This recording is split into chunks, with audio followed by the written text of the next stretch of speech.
Google announced their new streaming platform Stadia on March 19th. On the surface, it seems cool. Hit one button and jump right into a big-budget AAA game right from a browser. Don't have to buy a console or expensive gaming PC. Seems cool and all, but the concept has us asking a lot of questions about the current state of gaming. Is streaming integration the future? Why would they call it Stadia? What's this thing growing on my back? And most importantly, will we actually own any of the games we play on the service? The scary thing is you already may not own the games you play right now. With game streaming picking up momentum, more and more of the moving parts of gaming are happening outside of your living room / bedroom / gaming dungeon. And Stadia's announcement is bringing all the usual and often warranted concerns right out of the woodwork. Specifically, if I don't own the console and I don't even download the games, then what do I own? Unfortunately, if you've been buying most games digitally for the past few years like we have, the answer is not much. Digital services like Steam make it feel like you've collected a decent library of your own games, but that illusion of ownership can be deceiving. It comes down to the difference between buying and licensing. Buying a game comes guaranteed with a few perks. The company you bought it from can't take it back or lock you out of it, and you're free to sell it if you wish. You can also repurpose the discs to make your own home into a DIY craft nightmare. Fallout 76 may be a pile of crap, but at least it can live on in wind chime form and bring joy and happiness to my mailman. Licensing is different. It means you've paid for the privilege of using the software, but that doesn't mean it's yours. For instance, if one PS4 user account buys, say, God of War and installs it, when another person logs in, God of War will show up on their home screen, but a lock icon will sit next to the game's title because only the first person owns the license for the game, which is to say the right to play it.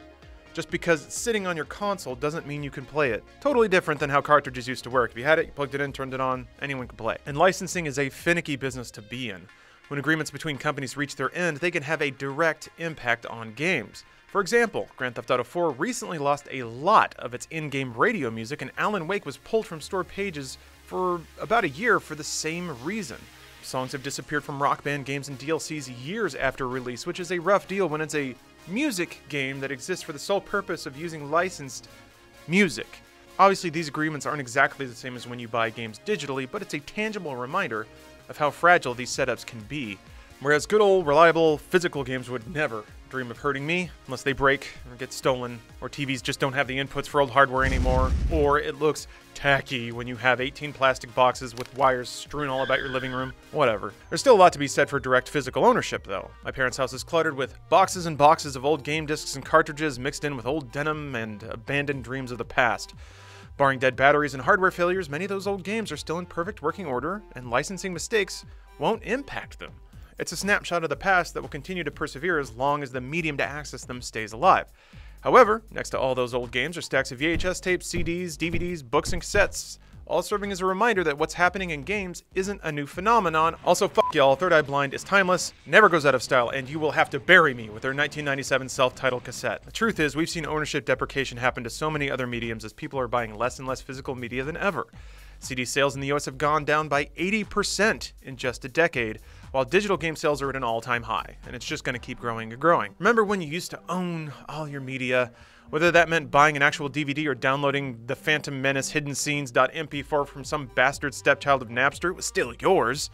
You know, provided it wasn't deviously renamed pornography, but then you have pornography, so there wasn't really a problem in the end. Also, remember when DVD collections were so goddamn large they could tile the moon? We used to own a lot. Now there are landfills with entire sections dedicated to Toy Story on DVD. Games may have held out just a bit longer, but with improvements to internet infrastructure and rapidly shifting markets, physical copies are losing a lot of ground. Don't get me wrong here, streaming music, movies, and shows is super convenient and opens my world up a lot. I love having a reliable source of entertainment only a few clicks or taps away. To be honest, I doubt I ever would have bought the complete DVD collection of The Great British Baking Show, but now my life is enriched. Little flower pun for you. These days I only buy physical when it's either notably cheaper or it's a used copy, or you can't even find it on digital, which means the licensing monsters popped up in a totally different capacity. I mean, for example, you're not going to find the hit movie Vibrations, starring some dude who lost his hand in a car wreck but then became an electronica DJ with a robot hand. It's got Christina Applegate in it and James Marshall, whoever he is. Quality films, like $5 on Amazon, still. It's been a while since I've seen this. The problem is when everything is digital and our constant feed of content is controlled by 3 super companies, it's difficult to say what's really yours And the answer, as usual, is not very much at the end of the day. At any time, a company could fold, a license can expire, or your internet could just go out momentarily, reminding you of how little ownership you actually have in this world. All we have to do is look at Steam, arguably the company that brought digital ownership to the gaming world in the first place. How many games do you have in your library? Probably a lot. After all those summer sales, ill-advised impulse buys, and assholes sending you gift copies of Bad Rats, you've probably sunk a pretty significant amount of money and theoretical ownership into the platform. And maybe you've got them all downloaded onto your PC or backed up on cold storage drives sitting in a box somewhere. You're never gonna play half of them, but you bought them and you downloaded them. Congratulations, they're there. But what if Valve decided to ban your account? What's happened before? And they used to not even tell you why. Valve is a private company after all. They can just do that. So if your account is banned, then what? The expansive and expensive library you've spent years cultivating is suddenly out of your reach, and that has happened. Really. In 2012, Steam user Gimperial, which is an awesome name, had his account banned and subsequently lost somewhere around $1,000 worth of games before prying journalists forced Valve's hand, and they re-granted him access. Another player had his entire Steam library he shared with his dad stolen by his dad when he skipped town. That's what you get for not scoring the winning touchdown in the playoffs, son. Steam libraries are for closers.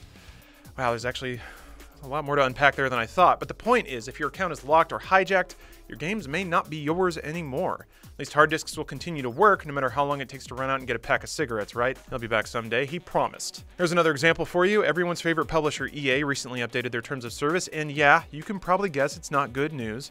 The first sentence under item 2 reads, quote, "The EA services are licensed to you, not sold." Oof. Well, there it is. At least they're putting it out there in plain English, I guess. And this doesn't have anything to do with EA being evil as much as it's just become the standard. We've been conditioned to put buying and licensing in the same categories, and can you blame us? It just makes sense. The costs are the same. Basically, the same services are provided. It's pretty hard to spot any differences these days.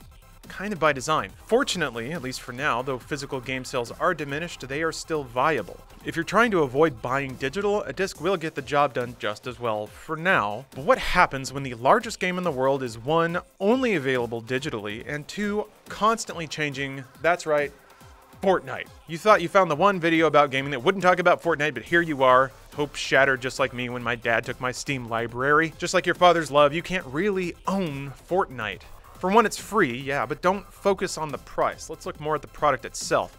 If I logged onto Fortnite today, it's not the same game I downloaded in 2017. The map is completely different, abilities and weapons have shifted and morphed, and llamas are still a huge deal for some reason. If you put the two versions side by side, Fortnite in 2019 could easily be seen as its own game's sequel. Who's my grandfather? Isn't it obvious? You are. So even though I didn't spend any money to buy it per se, the game I owned in 2017 in a way doesn't exist anymore because of the rapid pace of its change. There's no way to play OG Fortnite now, even if you wanted to. This has also made connecting with my poor nephew Chandler next to impossible. If Epic Games would slow down for just a second, then maybe, just maybe, I could form a meaningful bond with him, but alas, there he goes. Flossing right out of my heart and into the future. Similar issues have popped up in the past. World of Warcraft players enjoyed the launch edition of the game so much that some of them opted to play on private servers running vanilla versions of the game, rather than the official Blizzard servers running updated expansions and patches. This came to a head in 2016 when Blizzard sent a cease and desist to Nostalrius, the largest private server at the time. Even worse, Jalen Brack, who is now Blizzard president by the way, told Blizzard fans directly that they didn't know what they wanted in response to a question about legacy servers at BlizzCon that year. By the way, you don't want to do that either. You think you do, but you don't. And then about a year later, Blizzard announced an official World of Warcraft Classic product, either as a make good to the community they had fully patronized, or because they realized the demand for legacy products was higher than they originally thought. Either way, the story has a happy ending, theoretically at least. WoW Classic hasn't come out yet, so there's still potential for this to detonate again.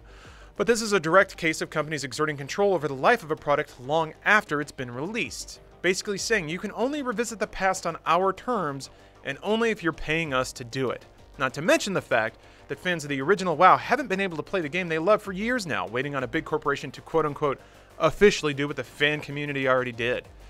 This leads to a larger conversation about games preservation, something that even impacts physical games. So while online service games like Fortnite and World of Warcraft can't really be tamed, How long will there even be a safe haven in owning physical games? Clearly, as gaming progresses, it's getting harder and harder to say what's yours.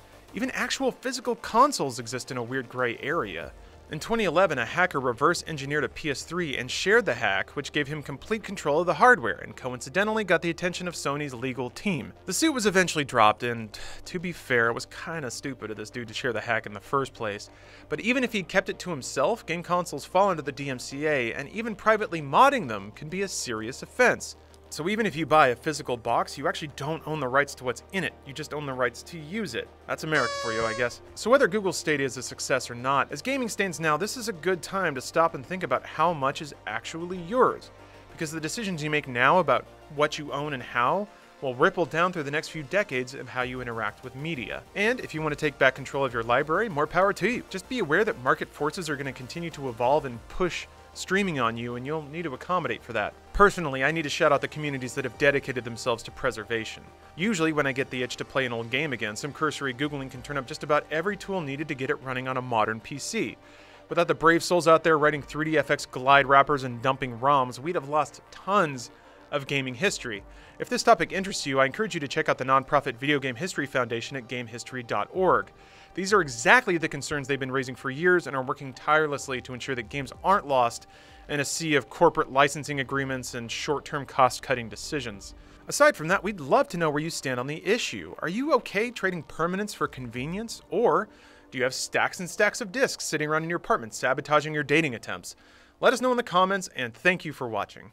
The Division 2 released with an extremely accurate map of Washington, D.C., all the way down to the specific buildings, but that has us asking, why?